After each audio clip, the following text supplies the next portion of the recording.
orc warrior belittled her human husband. When suddenly he stood alone against the enemy army, there are some truths you can only learn when it's too late to use them.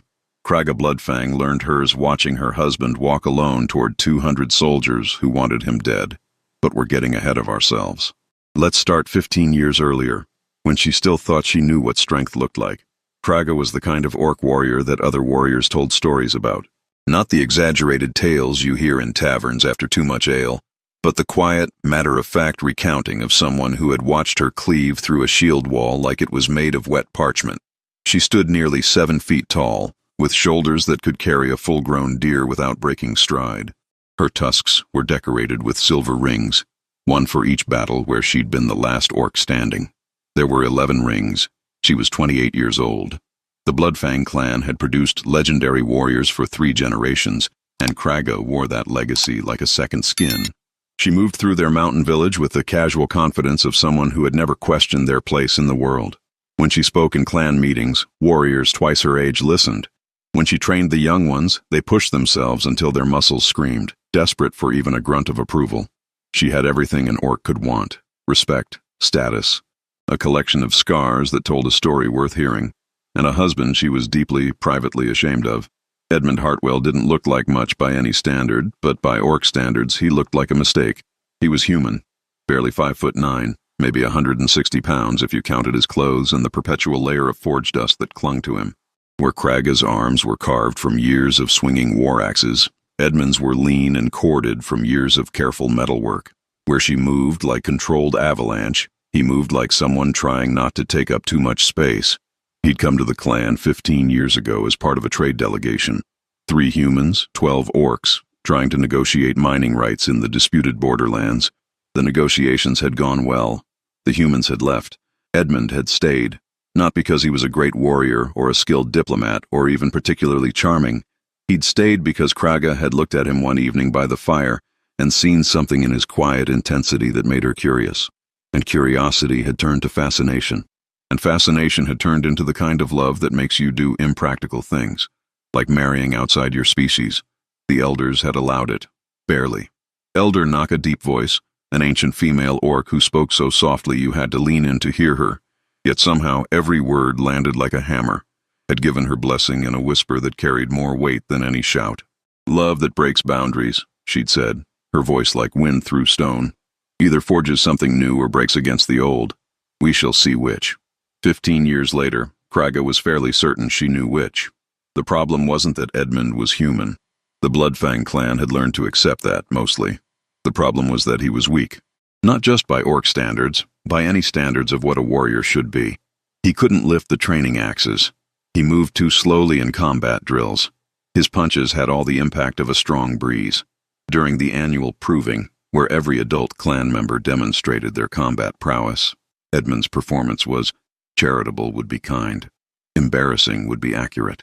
And Kraga had watched it happen, year after year, her pride curdling into something that tasted like disappointment. She'd fallen in love with his mind, with the way he could look at a broken piece of equipment and see not just what was wrong, but why it was wrong and how to fix it better than before. She'd loved how he listened, really listened, when she talked, asking questions that made her think about her own answers. She'd loved the careful way he moved, like every action was considered, intentional. But 15 years of watching him fail at every warrior trial had worn that love thin. What remained was a brittle habit and a deepening shame that she'd chosen so poorly. The shame manifested in small cruelties, not dramatic ones, just the casual kind that slip out when you've stopped catching them. A heavy sigh when he struggled with something she could lift with one hand. An eye roll during clan meetings when he offered suggestions. That particular tone of voice, the one that sounds patient but carries contempt like a blade, when she explained things to him that she thought he should already know. "Edmund," she'd say, and the way she said his name made it sound like an apology she was making to everyone else. "Perhaps you should focus on the forge work. Leave the warrior talk to those who understand it." He'd nod. Always nodded, went back to his small corner of the smithy where he worked on projects no one else paid attention to. Sharpening tools, repairing armor, maintaining weapons. Useful work, necessary work, but not glorious. Not the kind of work that earned rings in your tusks or stories by the fire. The worst part, The part Kraga would remember later with the kind of shame that sits in your chest like a stone was that Edmund never fought back, never raised his voice, never defended himself against the casual mockery that had become background noise in their life together. He'd just look at her with those calm brown eyes, nod slightly, and go back to whatever careful, meticulous, utterly unwarlike thing he was doing. And his silence made her cruelty easier, because if he wasn't going to stand up for himself, why should she? The day everything changed started like any other day, which is usually how the days that destroy your world begin. It was mid-autumn, the kind of morning where your breath mists in the air and the sun hasn't yet burned off the frost that painted everything silver. Kraga was running combat drills in the training yard, 20 warriors moving through strike patterns with varying degrees of competence. Edmund was at the forge on the far side of the compound, doing what he always did, being useful in ways that didn't matter. Brockmar Ironjaw, Kraga's second-in-command and closest friend since childhood, stood beside her, watching the younger warriors with a critical eye. Brockmar was built like a siege engine, all brutal efficiency and controlled power. He'd saved Kraga's life twice, and she'd saved his 3 times, and that was the kind of math that created unbreakable bonds. Young Thrak is getting sloppy with his overhead guard, Brockmar rumbled, his voice like stones grinding together. I see it. Kraga watched Thrak, barely 18, eager to prove himself, swinging his practice axe with more enthusiasm than technique. He'll learn when someone punches through and breaks his nose. The human way would be to correct him before injury. It wasn't quite a criticism. Brockmar had a talent for observations that lived in the space between statement and judgment. But Kraga knew where he stood on Edmund, had known for 15 years. Brockmar had voted against her marriage, had made his opinion on human weakness clear more times than she could count. The Orc way, Kraga said, her voice carrying the kind of finality that ended conversations, is to learn through consequence. Speaking of consequences, Brockmar's gaze shifted toward the forge. Your human's been working on something. Won't say what. Been at it for 3 months now. Uses more steel than seems necessary for forge maintenance. Kraga felt that familiar flicker of irritation. Edmund and his little projects, always tinkering, always convinced his careful human logic could improve on generations of proven orc craftsmanship. If he's wasting good steel, he pays for his materials, Brockmar interrupted. Can't fault his work ethic. Just seems odd. The secrecy. Before Kraga could respond, Rucker the Loud came thundering into the training yard with all the subtlety of a rock slide. Rukgar was the clan's emotional barometer. When he was laughing, things were good. When he stopped, you prepared for trouble. Right now, he was laughing hard enough that his belly shook. Bloodfang, he bellowed, his voice carrying across the compound. You'll want to hear this one. Just came from the forge. He paused for effect, making sure he had everyone's attention. Your human just asked me, with complete seriousness, if I thought the clan would benefit from strategically positioned backup weapons around the village perimeter. The warriors around them chuckled. That particular brand of laughter that's not quite cruel, but definitely not kind. The sound of people enjoying a joke at someone else's expense. Backup weapons, Rukar continued, warming to his audience. Because apparently Edmund thinks we might run into battle and forget to bring our primary weapons. He slapped his thigh. What's next? Backup heads in case we forget our main one? The laughter grew. Even young Thrak was grinning. Kraga felt the shame rise in her chest like bile. This was her husband they were mocking, her choice. Every joke at Edmund's expense was a question mark hovering over her judgment. She should have defended him, should have reminded everyone that Edmund's careful preparations had saved lives more than once, should have pointed out that mockery was easy but maintenance was essential. Instead, she heard herself say, backup weapons, of course. Because the real problem our clan faces is the possibility of warriors charging into battle completely unarmed through sheer forgetfulness. Her tone was light, joking, joining in. The laughter rippled outward, and there, across the compound, she saw Edmund standing at the forge entrance, far enough away that he probably couldn't hear the specific words, but close enough to understand the laughter's target. He looked at her for a long moment, just looked. That same calm gaze that never fought back, never defended, never demanded she be better than she was being. Then he nodded once, that slight, understanding nod that somehow made everything worse, and went back into the forge. Kraga turned back to the training drills, pushing away the small, uncomfortable feeling that she'd just done something she couldn't take back. But the universe has a way of teaching lessons to those who refuse to learn them gently. And Kraga Bloodfang's lesson was already marching toward them across the valley, 200 strong, armed for war, and utterly convinced they'd found easy prey. Purdue, when the warning bells started ringing just after midday. Not the measured rhythm of visitors or trade caravans. The urgent, arrhythmic clanging that meant one thing: threat approaching. Kraga was up the watchtower in seconds, her heart already shifting into combat mode. The transition was instant, the way 15 years of warfare had trained into her bones. Personal feelings packed away, situational assessment taking over. She was no longer Kraga who felt ashamed of her husband. She was Kraga Bloodfang, war leader, and someone was about to regret approaching her clan with hostile intent. The view from the tower made her tactical mind start calculating trajectories and timing. An army, not a raiding party, not a skirmish group.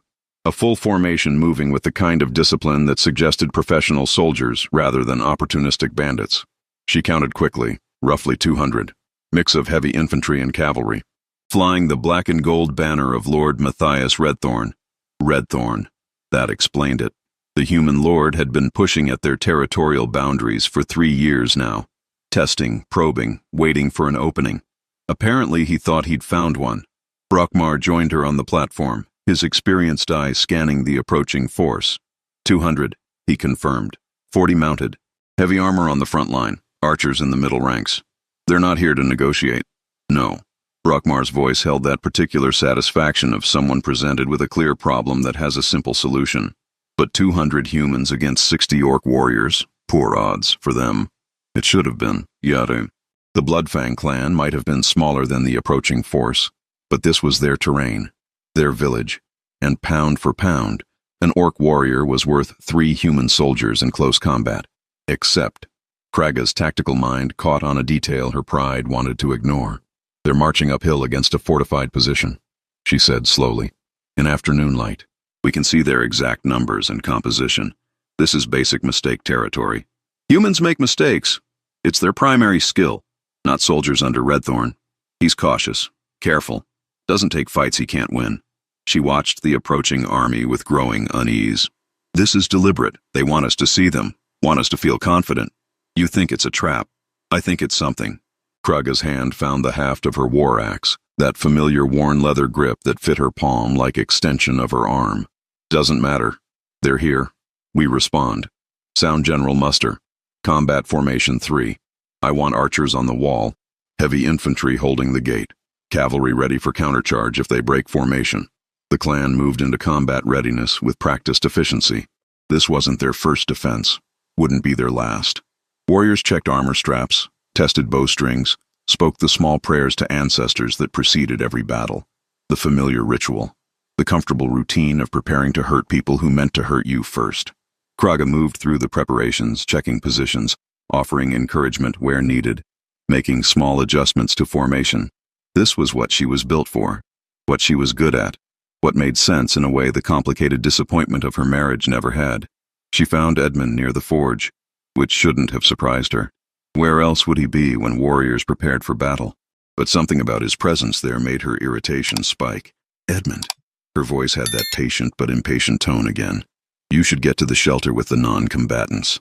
He was cleaning his utility knife, that ridiculous small blade he always carried, barely longer than his hand, worn handle, kept sharp enough to split hairs. A tool, not a weapon, utterly useless for actual combat. I'd prefer to help, he said quietly. Help how, exactly?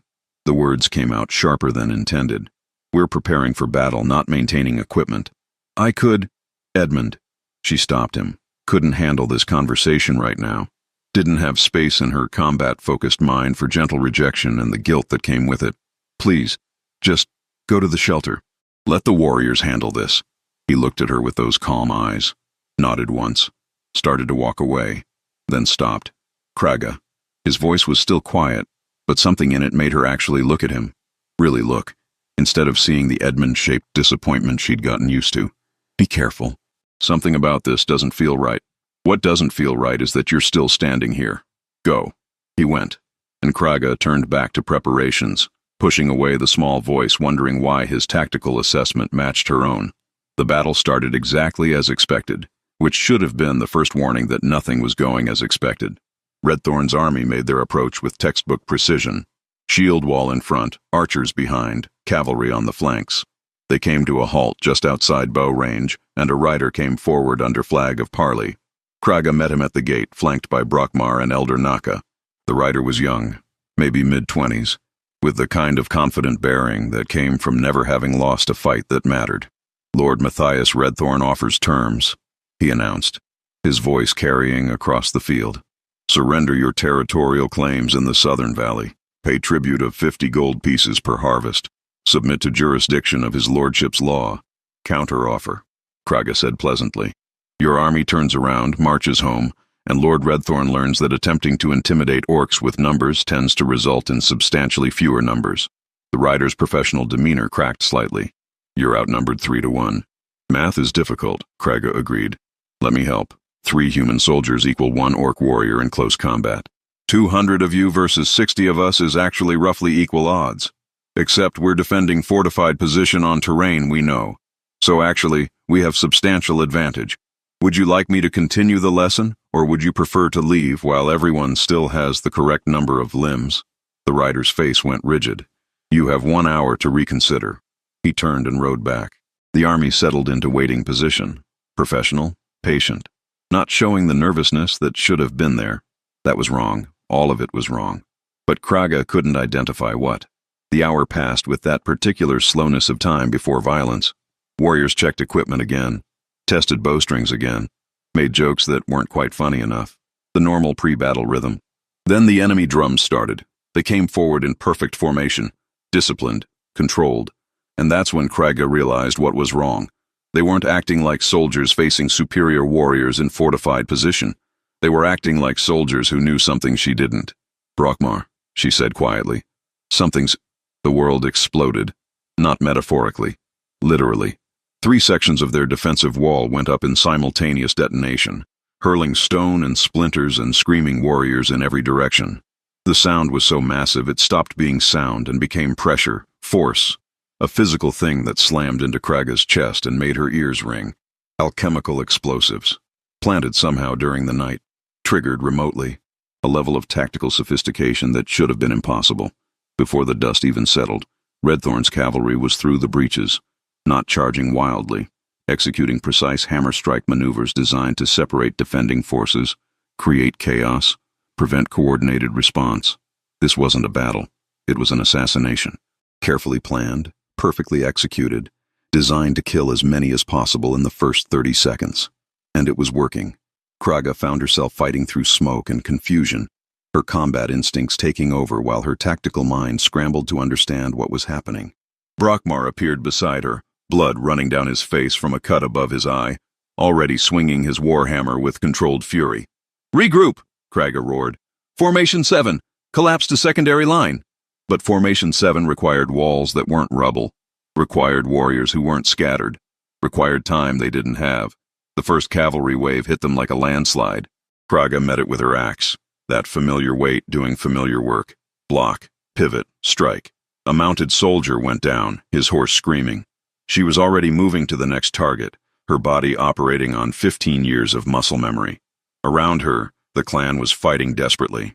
Orc warriors were individually superior, but individual superiority meant less when you were surrounded, separated, taking attacks from multiple angles while standing on your own rubble. They were losing. Not might lose. Were losing. Present tense. Kraga could feel it in the flow of combat, the way experienced warriors feel these things. Could see it in the slowly shrinking circle of her defenders, the growing number of bodies that weren't getting back up. "Fall back," she ordered. Controlled retreat to the inner compound. They fell back. Not running. Orcs don't run from battle, but withdrawing with as much order as panic allows, trying to make every step backward cost the enemy something. The inner compound had been designed as last stand position.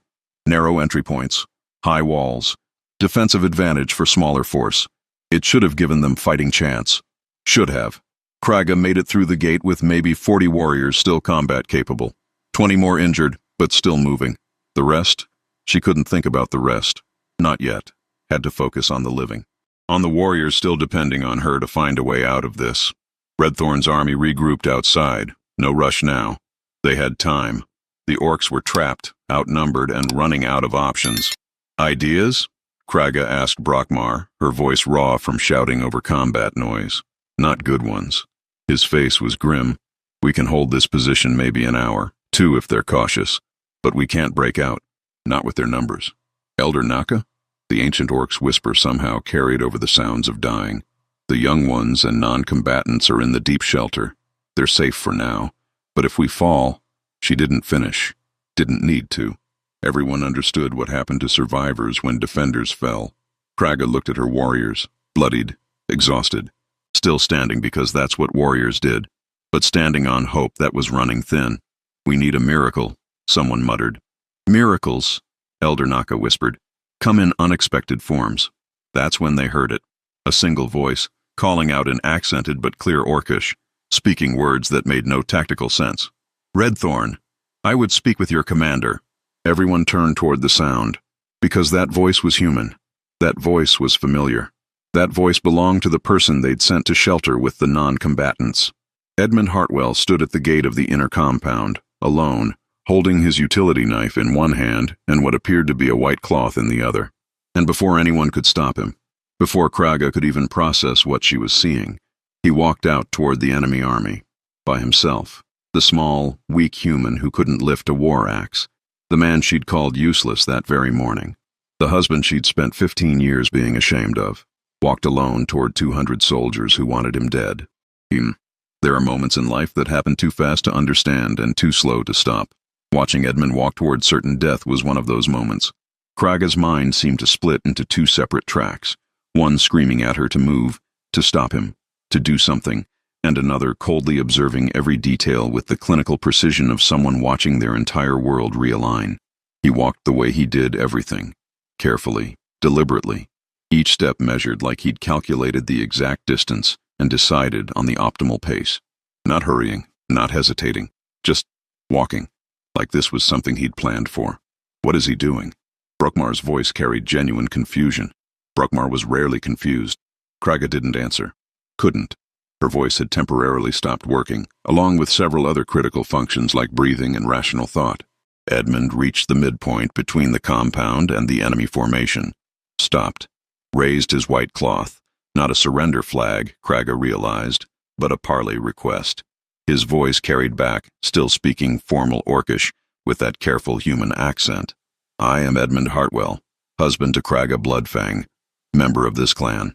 I request terms of honorable parley with Lord Redthorn's commander. For a long moment, nothing happened. Then a figure emerged from the enemy ranks. Tall human in elaborate armor, a black plume on his helmet, moving with the controlled confidence of someone used to commanding. Lord Redthorn himself, apparently. He walked forward until he stood maybe 10 feet from Edmund. Close enough to talk. Close enough to kill, if this went badly. You're asking for terms? Redthorn's voice was cultured, educated, carrying that particular aristocratic accent that made every word sound like he was doing you a favor by speaking to you. You're besieged, outnumbered, broken. What terms could you possibly offer? I'm not offering terms. Edmund's voice was steady. I'm explaining consequences. To be clear, you can kill us all. You probably will. But I need you to understand what happens after. Redthorn actually laughed. After we've killed you all. I'm curious. What consequences? The Bloodfang clan has alliances with 3 other mountain clans, the Stonefist, the Ironhide, and the Skullcrusher, approximately 300 warriors total. When they learn you slaughtered their allies, with explosives, violating basic rules of honorable warfare, they'll come for you. Not immediately. Orcs are patient when it comes to vengeance. They'll wait until winter, when your supply lines are stretched, when your soldiers are thinking about warm hearths instead of cold mountains. And they'll come in the night, methodically, and they'll burn everything you've built. Kraga felt her jaw drop slightly. That was accurate tactical assessment. Edmund had apparently been paying attention to clan politics and alliance structures that she'd assumed he was too non-warrior to understand. Redthorn's amusement faded slightly. You're threatening me? In your position? I'm not threatening. I'm explaining. But there's alternative. Edmund shifted his weight slightly, and Kraga saw his hand move to his belt. Not aggressive, just reaching for something. You didn't come here for genocide. You came for territory, for mining rights in the Southern Valley. Because you've heard reports of silver deposits. Substantial ones. How did he know that? Kraga hadn't known that. Had thought this was about pride and borders, not economics. Redthorn went very still. Continue. I can show you where the silver is. Mapped the veins myself over the past 3 years. Know exactly where to dig, how deep, what type of extraction will yield optimal results without causing tunnel collapse. Edmund pulled a folded paper from his belt. These are preliminary survey notes. Consider them good faith demonstration of my knowledge. He tossed the paper forward. It landed at Redthorn's feet. The Lord picked it up, studied it for a long moment, his expression shifting from skepticism to surprised interest. These are detailed. I'm thorough. Edmund's voice held absolutely no pride, just statement of fact. I can provide complete survey maps. Show you 16 separate veins worth mining. Some are on disputed territory. Some are on lands no one's currently claiming. Enough silver to make you very wealthy without needing to slaughter a clan and start war with their allies. And in exchange, you leave, now. Take your army, march home, and tomorrow I'll bring you the full survey maps. We'll negotiate fair mining agreements that don't require anyone else to die today. Redthorn studied Edmund with new interest. Not looking at weak human anymore. Looking at someone who just offered solution to expensive problem. You'd betray your own clan's resources? Not betraying. Negotiating. The Bloodfang don't need all 16 veins. We need 3 for our own use. The rest? Edmund shrugged. Better you mine them through agreements than take them through bloodshed. And frankly, my clan is more interested in warrior glory than economic development. You're more interested in economics than glory. This is trade opportunity, not betrayal. The silence that followed was absolute. Every warrior on both sides was watching this impossible conversation between the small human and the armored lord, trying to understand how they'd gotten here. Kraga's mind was reeling. Edmund had been surveying mineral deposits for 3 years, had created detailed maps, had been developing economic intelligence while she'd assumed he was just, playing with rocks? How do I know these maps are real? Redthorn asked. You don't. That's what faith means. Edmund's voice was calm. But consider, if I'm lying, you're exactly where you are now. You kill us, face vengeance later. If I'm telling truth, you get wealth without war. Seems like reasonable gamble. You're very confident for someone I could kill right now. You could, but you won't. And for the first time, Edmund smiled slightly. Because you didn't come here to die on a mountain fighting orcs. You came here to get rich, and I'm offering you the map. Redthorn studied him for another long moment, then nodded slowly. Tomorrow, dawn, you bring maps to the border crossing. Come alone. If this is trick, it's not trick. It's business. Edmund nodded back. Dawn tomorrow. Redthorn turned and walked back to his lines. Called orders in clipped military efficiency. And incredibly, impossibly, the army began withdrawing. Not fleeing, not rushing, just leaving. Picking up their wounded, organizing their formation, marching away like they'd accomplished their objective. Which, Kraga supposed with growing disbelief, they had. Edmund stood there alone until the last soldier had disappeared beyond the valley ridge. Then he turned and walked back toward the compound. That same measured, careful pace. Like he just finished routine task, not negotiated their survival through pure audacity and economic intelligence. He made it halfway back before Kraga found her voice. Edmund, what just happened? He stopped, looked at her with those calm eyes, and said quietly, I did what you asked me to. I helped.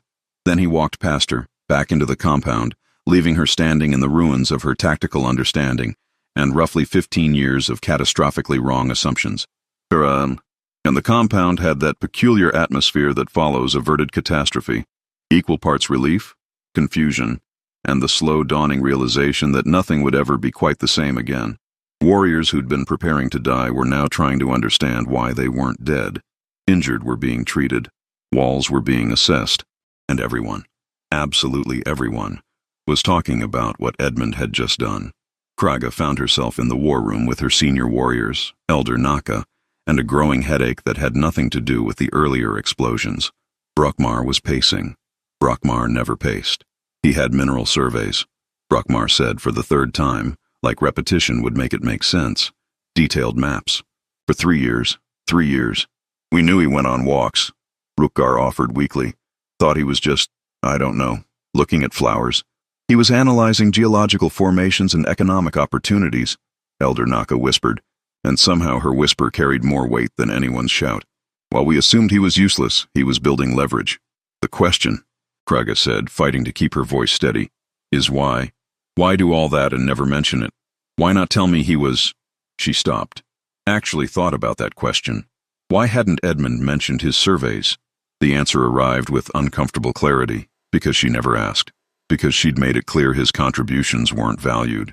Because in 15 years of marriage, she'd never once treated him like someone who might have strategic intelligence worth hearing. She'd assigned him a role, weak human, unsuited for warrior tasks, and he'd accepted it, quietly, while apparently developing entirely separate skill sets she'd never bothered to investigate. Where is he now? She asked. Forge, Brockmar answered. Where else? Agnes is checking him for injuries, though I don't think Redthorn even got close enough to threaten him. Kraga found Edmund exactly where Brockmar said. Agnes the healer, small, gray-haired, with hands that looked fragile but had set more broken bones than anyone could count, was examining a scrape on Edmund's arm with intense concentration. Barely a scratch, Agnes was saying. You're very lucky, Edmund. Luck had less to do with it than you might think. Edmund's voice was gentle. It was always gentle. How had Kraga never noticed that gentleness might be choice rather than weakness? Agnes patted his shoulder and glanced at Kraga. Something in her expression, not quite judgment but definitely assessment, made Kraga feel about 3 inches tall. He's fine. Physically. You two should talk. She gathered her supplies and left, moving with deliberate slowness that suggested she wanted them to be alone. Silence filled the forge. Not comfortable silence, the kind where both people are thinking things they're not sure how to say. Kraga tried several opening lines in her head. Settled on, you had mineral surveys. Yes. For 3 years. Yes. Why didn't you tell me? Edmund looked at her. Really looked. And Kraga saw something in his eyes that made her stomach twist. Not anger. Anger would have been easier. This was something quieter. Sadder. The look of someone who'd tried to be seen for a long time, and had eventually accepted they wouldn't be. I tried, he said softly. 7 months ago I mentioned I'd found interesting deposits in the Southern Valley. You said, and I'm quoting, "That's nice, dear. Leave the strategic thinking to warriors."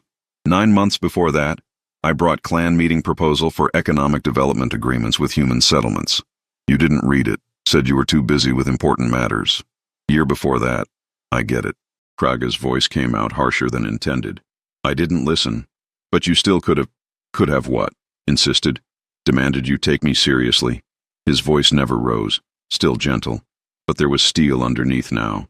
Kraga, you're a great warrior, perhaps the best I've ever seen. You've saved this clan more times than anyone can count. But you divided the world into warriors and non-warriors, and anything in the non-warrior column didn't matter, including me. That's not, but it was, and they both knew it. Edmund continued, carefully organizing the tools he'd been cleaning. Always organizing, always maintaining. I'm not a warrior, can't be. My body doesn't work that way. Tried for the first 5 years, really tried. But I'm built for precision, not power. For strategy, not strength. For long-term planning, not immediate combat. Took me a long time to accept that. Longer to understand that those skills still have value, even if your culture doesn't celebrate them. You walked out to face an army alone. That's courage any warrior would... That wasn't courage. That was desperation and math. He finally looked at her directly. I've spent 3 years preparing for possibility of exactly this scenario. Knew eventually someone would come for our territory. Knew we'd be outnumbered. Knew that fighting wasn't our best option. So I prepared alternative. Kraga felt like the floor was shifting under her feet. The backup weapons Rukgar mocked you about this morning. Hidden weapons caches around the village perimeter. Loaded crossbows in waterproof containers. Because orc warriors might not forget their primary weapons, but they might get separated from them during chaotic battle. Or they might face enemy that outranges their melee weapons, or... He stopped. It doesn't matter. You laughed along with everyone else. The shame hit like a physical thing. Edmund, I'm not asking for apology. His voice was quiet, exhausted. I'm explaining why I stopped trying to show you who I actually am. Because every time I did, you made it clear it wasn't what you wanted to see. What did I want to see? A warrior. Someone who fit your culture's definition of valuable. Someone you could be proud of instead of ashamed of. He picked up his utility knife, that small, worthless tool she'd mocked. and started sharpening it with methodical precision. I couldn't be that person, so I became useful in ways you didn't have to acknowledge. Fixed things, maintained equipment, built economic leverage in case we needed it. Because loving you meant supporting the clan, even if the clan didn't particularly want my support. The words sat in the forge like smoke, heavy, suffocating. True. I didn't know, Kraga said finally. Inadequate words. But what else was there? No, you didn't ask. Edmund tested the blade's edge with his thumb, nodded slightly at the sharpness, put it back in his belt. Tomorrow I deliver the maps to Redthorn. After that, he paused. After that, I think we should discuss what our marriage actually is. Because right now, I'm not sure either of us knows. He walked past her, leaving her standing in the forge, surrounded by tools she'd never learned to appreciate, worked by someone she'd never tried to understand. That night, Kraga couldn't sleep, which was unusual. Warriors learned to sleep anywhere, anytime, because you never knew when the next chance would come. But her mind wouldn't quiet down, kept replaying 15 years of small moments she'd dismissed, misunderstood, or simply failed to see. Edmund making detailed notes during clan meetings she'd thought he was ignoring. Edmund asking careful questions about territorial boundaries she'd answered with impatience. Edmund volunteering for patrol duties she'd told him were beyond his capabilities. Edmund offering strategic observations she'd waved away. 15 years of him trying to contribute in ways she'd refused to recognize. She found herself walking through the still damaged compound, past warriors on watch, past the wounded sleeping in the medical hall, to the forge. Light showed under the door. Of course, Edmund always worked late when he was thinking through problems. She knocked, waited. He opened the door, unsurprised to see her. Probably expected this conversation eventually. Can't sleep either? He asked quietly. How did you know about Redthorn's real objectives? The silver deposits? Same way I know most things. Paid attention. Listened to trade gossip. Connected pieces people thought were unrelated. He stepped aside, letting her into the forge. Redthorn's been hiring mining engineers. Quietly, through intermediaries. Spending money on something he hasn't found yet. Only made sense if he'd heard rumors about mineral wealth in our territory. And you just knew this? I talked to merchants. Read trade reports. Agnes shares information from her supply runs. Humans talk to other humans, especially when they think no orcs are listening. Doesn't take combat skill. Just attention and patience. Kraga looked around the forge properly for the first time in years. Really looked. Saw the careful organization. The maintenance schedules written in neat handwriting on the wall. The weapon modifications she'd thought were unnecessary. The backup equipment she'd dismissed as paranoia. The evidence of someone trying desperately to be useful in the only ways available to him. I was wrong, she said finally. About you. About what matters. About what makes someone valuable to the clan. Yes, you were. No anger in his voice. Just fact. I don't know how to fix this. I don't know if you can. Edmund pulled out a sheaf of papers, the mineral survey maps, complete and detailed. These represent 3 years of work, walking every trail, testing every rock formation, creating economic opportunity out of nothing. I did it because I love you, because I love this clan, because I wanted to matter in ways you'd eventually recognize. You matter. You saved everyone today. Today I was undeniable. But tomorrow, next week, year from now, he looked at her with those calm, sad eyes. Will you see what I am, or will you go back to seeing what you wish I was? The question sat between them like a weapon neither wanted to pick up. I want to try, Kraga said quietly. To see you. Actually see you. Wanting isn't the same as doing. I know, but it's where I start. Edmund studied her for a long moment, then nodded slightly. Then start. But Kraga, if we do this, if we actually try to fix what's broken here, you can't go halfway. Can't decide you value me only when I'm undeniably useful. Can't love me only when loving me is easy. I never stopped loving you. I just stopped liking who I became around my disappointment. That's honest, at least. He carefully rolled up the survey maps, securing them with practiced precision. Tomorrow I meet Redthorn. After that we'll see whether this marriage can survive honesty, whether you can respect someone who'll never swing an axe like you do, whether I can trust you won't go back to casual cruelty when the crisis passes. And if I can't, then we acknowledge what we've become. Two people who once loved each other, but couldn't bridge the gap between who we are and who we needed each other to be.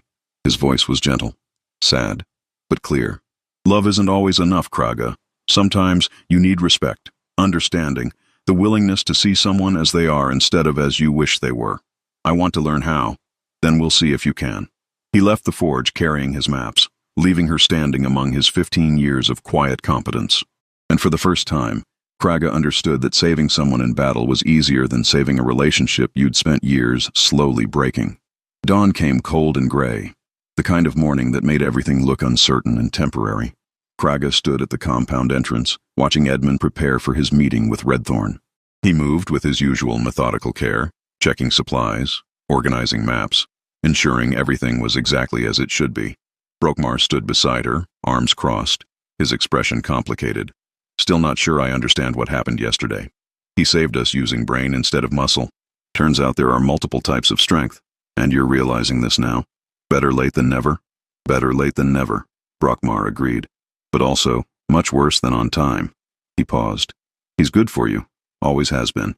Just not in ways you were willing to value. I know. Do you? Because knowing and changing are different things. Brokmar's voice was unusually gentle. I voted against your marriage. Told you marrying human was a mistake. But I was wrong. The mistake wasn't the human. The mistake was treating him like he had to be orc to matter. Edmund finished his preparations and walked toward them, stopped in front of Kraga. For a moment neither spoke. Then Edmund said quietly, I'll be back by midday. The negotiation should be straightforward. Be careful. Always am. That's what you've been mocking me for. Said without heat. Just observation. Edmund, when I get back, he interrupted gently, we'll talk, properly, about everything. But right now, I need to finish what I started.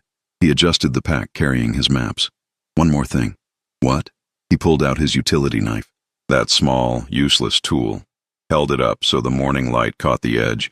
You once asked Rukar if he thought this was too small to be useful. He laughed. You laughed. Everyone laughed. Kraga remembered. Felt the shame again. But this knife has done more work than any war axe in this compound. It's repaired equipment that saved lives. It's crafted tools that built defenses. It's done thousands of small, essential tasks that no one noticed because they weren't glorious. He slid it back into his belt. Warriors prize big weapons, but sometimes the small tool, properly used, changes more than the largest blade. He walked past her, toward the border crossing, toward the meeting that would determine their economic future. And Kraga understood he wasn't just talking about knives. She watched him disappear into the morning mist. Small human, quietly competent, carrying maps that represented years of work no one had appreciated. He's right, she said to Brokmar. Usually is. Question is what you do with that information. I learn. I change. I figure out how to be worthy of someone who spent 15 years trying to be enough for someone who never thought he was. That's a start. But Kraga, Brokmar's voice was serious. Talk is easy, especially after crisis. The hard part is 6 months from now, year from now, when things are normal and old habits want to return. That's when you'll discover if you've actually changed or just temporarily adjusted. He was right, and Kraga knew it. Knew that crisis-induced revelation was easier than consistent long-term change. Knew that respecting Edmund today, while grateful for survival, was different from respecting him tomorrow when she wanted to solve problems with axe rather than negotiation. But she also knew something else. Edmund had spent 15 years becoming someone she'd failed to see. Maybe it was her turn to spend some time becoming someone worthy of being seen. Elder Naka appeared beside them, her whisper carrying that familiar weight. The question before you is not whether you love him. Love you've always had. The question is whether you respect him. Whether you can value a mind that works differently than yours. Whether you can honor contributions that aren't combat. Whether you can let go of what you wished he was and embrace what he is. She paused. That is harder than any battle. I know. Do you? Naka's ancient eyes studied her. Or will you return to old patterns when fear fades? When immediate gratitude becomes distant memory? When the man who saved you with intelligence becomes once again the man who disappoints you with non-violence? I don't know, Kraga admitted, but I want to try. Wanting is beginning, doing is journey. Succeeding is destination most never reach. Naka's whisper was soft, kind, sad. Some truths we learn too late to use them. Question is whether you learned in time. The morning passed slowly. Kraga tried to focus on repair work, on assessing damage, on normal post-battle tasks, but her mind kept drifting to Edmund, alone at the border, negotiating with someone who'd tried to kill them yesterday. He returned just after midday, as promised, walking out of the forest with the same measured pace, pack lighter now, maps delivered, alive, whole, successful. The entire compound seemed to pause as he entered. Warriors who'd mocked him yesterday watched with new uncertainty. The man they'd dismissed as useless had saved them all. That created uncomfortable questions about their judgment. Edmund walked directly to Kraga. It's done. Redthorn accepted the maps. We've negotiated mining rights that benefit both parties. 3 veins remain exclusively ours. The rest he'll develop with agreement to pay us percentage of profits. No one else has to die over this. You did it. I did what I prepared to do. What I've been preparing to do for 3 years while everyone thought I was wasting time. Still no anger. Just tired truth. Edmund, Not here. He glanced around at the watching warriors. Not in front of everyone. This conversation needs privacy, needs honesty, needs time we haven't had yet. She nodded. Led him to their private quarters, small room at the back of the compound. Simply furnished, marked by 15 years of shared but separate life. She'd kept her weapons here. He'd kept his books. They'd slept in the same bed but lived in different worlds. Time to see if those worlds could reconnect. They sat facing each other, not touching. Too much distance for casual contact. Too much hurt for easy reconciliation. I'm sorry, Kraga said finally. For everything. For 15 years of making you feel worthless. For dismissing your contributions. For mocking you publicly. For failing to see what you actually are. What am I? Quiet question. Genuine. You're someone who prepares for disasters others don't see coming. Who builds solutions while warriors are busy looking for fights. Who understands that strength comes in forms that don't involve swinging axes. Who... She stopped. Tried to find words. Who loved me enough to spend 3 years developing economic intelligence just in case I needed it. And I never even noticed. You noticed what you wanted to notice. Warriors notice combat. It's what you're trained for. Expecting you to naturally value economic strategy is like expecting me to naturally swing Warhammer. We're built differently. Think differently. Value different things. But you saved us, using your way, your strengths. This time. But what about next time? Next challenge? When the solution requires combat instead of negotiation, will you go back to seeing me as inadequate? I don't know, Kraga admitted. I want to say no. Want to promise I've learned. But Brockmar's right. Crisis creates clarity. But clarity fades. Old patterns return. I've spent 15 years building habits of disappointment. I don't know if I can break them. At least that's honest. Edmund, how did you stand it? 15 years of being treated like you weren't enough. How did you not leave? He was quiet for a long moment. When he spoke, his voice was soft. Because underneath the disappointment, I could still see who you were when we met. That fierce, confident warrior who looked at human merchant and saw person instead of inferior species. Who asked questions about my world with genuine curiosity. Who laughed at my jokes even when they weren't funny. Who made me feel, for first time in my life, like I'd found home. He smiled sadly. I kept hoping that person would come back. That you'd remember why you chose me. That eventually you'd see me again. And did you? See me? I saw you become everything your clan needed you to be. Protector, war leader, symbol of strength. But I also saw you lose pieces of yourself along the way. The curiosity, the openness, the willingness to value things outside warrior code. He met her eyes. You became great leader, but you stopped being the person I married. The truth of that hurt worse than any blade. Can we find our way back? Kraga asked. Or is it too late? I don't know. But if we try, it requires real change. Not temporary adjustment. Not crisis-inspired promises. Real, consistent, difficult change from both of us. What do you need from me? Respect. Not love. We've always had love. But actual respect for who I am and what I contribute. Recognition that my strengths matter even when they're not combat strengths. Willingness to ask for my input instead of dismissing it. Patience with my limitations instead of contempt for them. He paused. And most of all, stop mocking me publicly. Stop making jokes at my expense. Stop treating me like embarrassment you have to tolerate. I can do that. I will do that. You say that now. But 6 months from now, when I fail at something physical, when warriors are laughing at human weakness, when standing up for me means choosing me over clan approval, then I choose you. Kraga said it firmly. Meant it. I choose you. Because you chose me every day for 15 years, even when I gave you nothing but disappointment and casual cruelty. I owe you more than pretty words after crisis. I owe you actual change. Edmund studied her for a long moment. Some emotion moving across his face she couldn't quite read. Hope, maybe. Or fear of hope. And I need to change too, he said quietly. I've been passive. accepted mockery without defending myself, let you treat me poorly because I was afraid confrontation would end us. But that's not healthy either. If we do this, if we actually fix our marriage, I need to be willing to fight for it, not with violence, but with words, with boundaries, with willingness to say this isn't acceptable instead of just enduring. I want you to fight. Want you to tell me when I'm wrong. Want us to be partners who challenge each other instead of warrior and whatever I've been treating you as. Disappointment. You've been treating me as disappointment. Not anymore. Kraga reached out slowly, giving him chance to pull away. He didn't. She took his hand, small and precise compared to her large and scarred one. 15 years of marriage, and she couldn't remember the last time they'd held hands. I see you, Edmund. Finally. Actually see you. And I'm sorry it took almost losing you to make me look. He squeezed her hand gently. Some lessons arrive late. Question is what we do with them. The weeks that followed were harder than the battle. Changing yourself is always harder than fighting external enemies. At least external enemies are clear.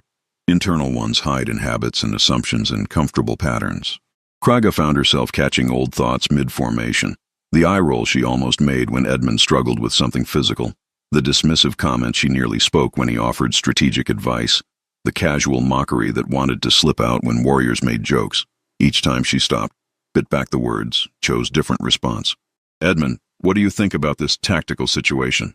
Can you show me how you assessed those mineral deposits? That's actually a clever approach I hadn't considered. Small words. But they carried weight, because every time she said them, she was choosing new pattern over old one, choosing respect over disappointment. The clan noticed. How could they not?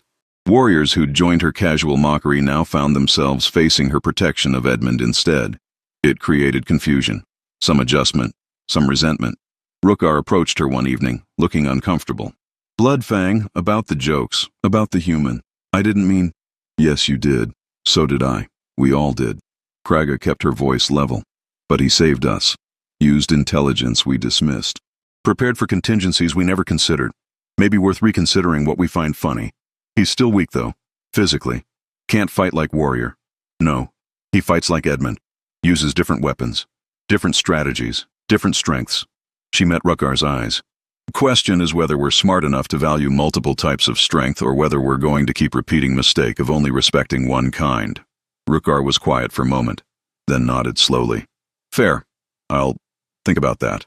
It wasn't dramatic change. Wasn't instant transformation. But it was start. Brokmar pulled her aside few days later. You're different with him. I'm trying to be better. It shows. But Kraga, this is easy part. Right now everyone's grateful for survival, impressed by what he did. Wait until normalcy returns. Until crisis fades and he's just Edmund again, doing quiet work that doesn't look impressive. That's when real test comes. I know. Do you? Because I've known you since we were children. Seen you face armies without flinching, but sustained change?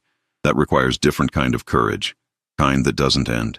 Kind that happens in small moments when no one's watching. He was right. And Kraga knew it. The grand gesture was easy.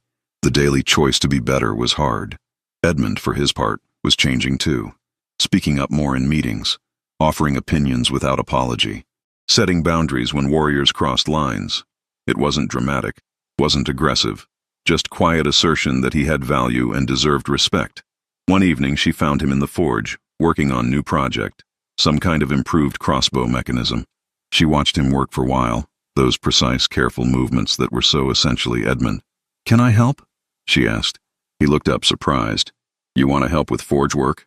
I want to learn what you do, understand how you think, see how this careful precision you have actually works. She moved closer. I've spent 15 years dismissing your skills. Maybe time I actually learned them. Something in his expression softened. You'll be terrible at it, at first. This kind of work requires patience you're not naturally inclined toward. Then teach me patience. He did. Over the next weeks, she spent time in the forge, learning to work metal with precision instead of force, learning to see how small adjustments mattered, learning that Edmund's way of thinking, methodical, detailed, careful, solved problems her warrior instincts would never consider. She was terrible at it, just as he'd predicted, but she kept trying, because this wasn't about becoming skilled metalworker. This was about understanding the person she'd married. About respecting work that wasn't combat, about building bridge between their different strengths. And slowly, carefully, like water wearing stone, things shifted. 6 months later, Lord Redthorn sent message. The mining operations were successful. Incredibly successful. Edmund's surveys had been more accurate than any of Redthorn's own engineers could have managed. The agreed percentage of profits was substantial enough to fund repairs, improvements, and significant clan development. The clan council met to discuss how to use the unexpected wealth. Kraga led the meeting, as always. But this time, she turned to Edmund. You negotiated these terms. You created this opportunity. How do you think we should use it? Every warrior in the room noticed. Edmund being asked for strategic input. In public, as equal contributor. Edmund considered carefully. Infrastructure. Better defenses. Not just walls, but early warning systems. Supply storage for longer sieges. Medical facilities. Economic diversification so we're not dependent solely on warrior contracts.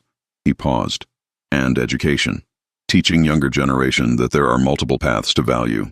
Combat skills, yes, but also negotiation, economics, engineering. Prepare them for a world that's changing. There was silence. Then Elder Naka's whisper.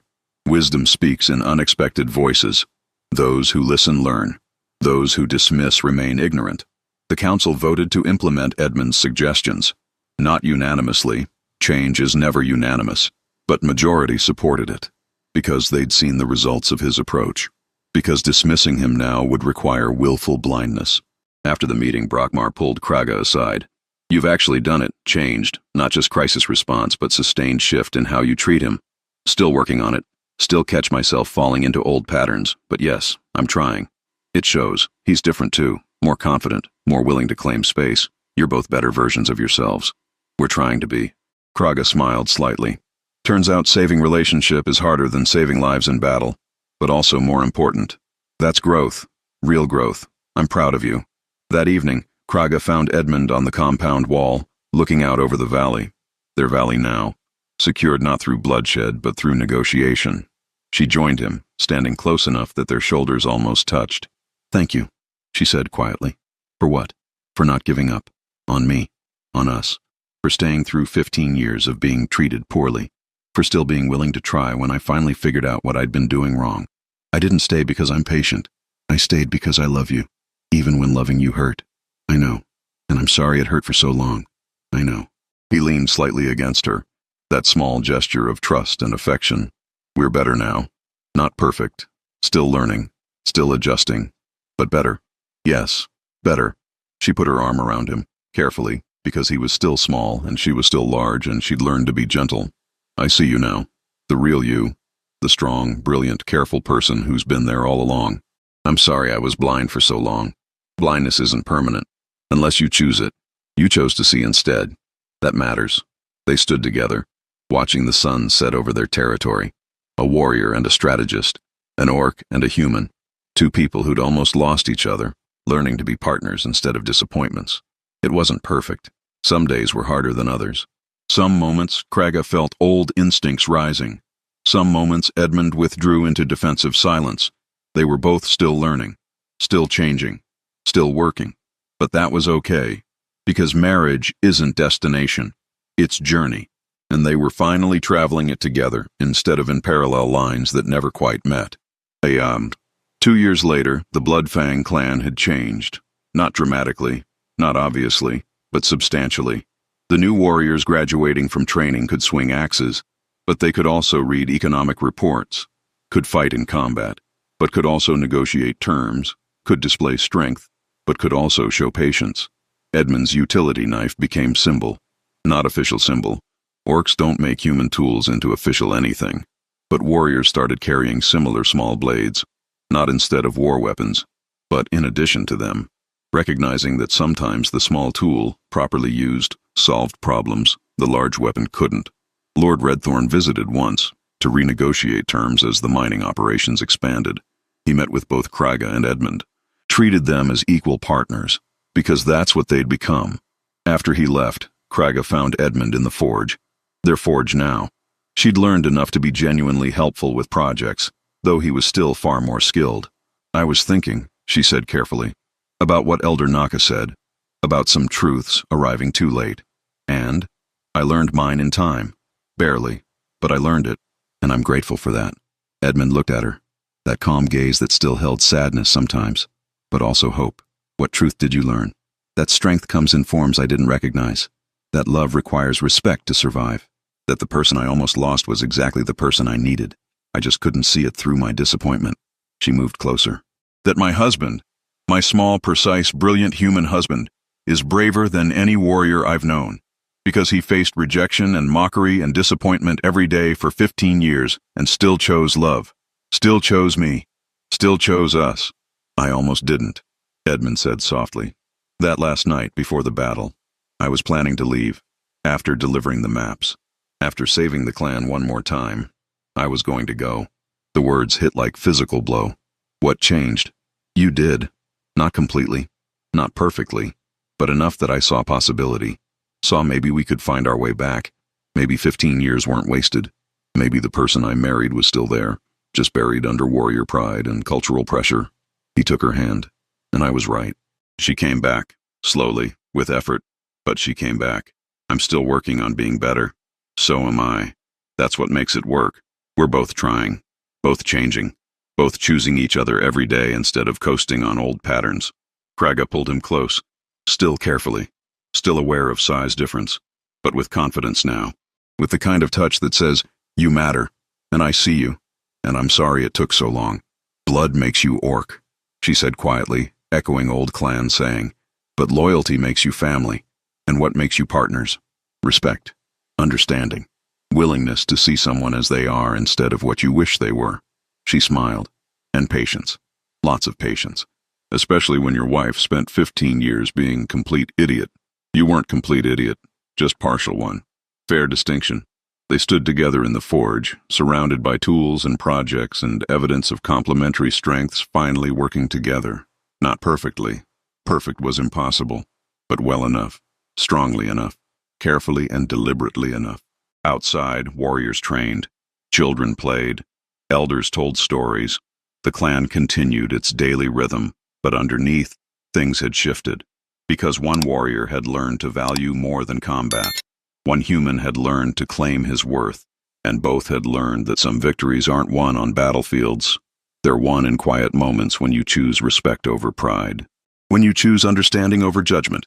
When you choose love despite the work it requires. The bravest warriors aren't those who never feel fear or make mistakes.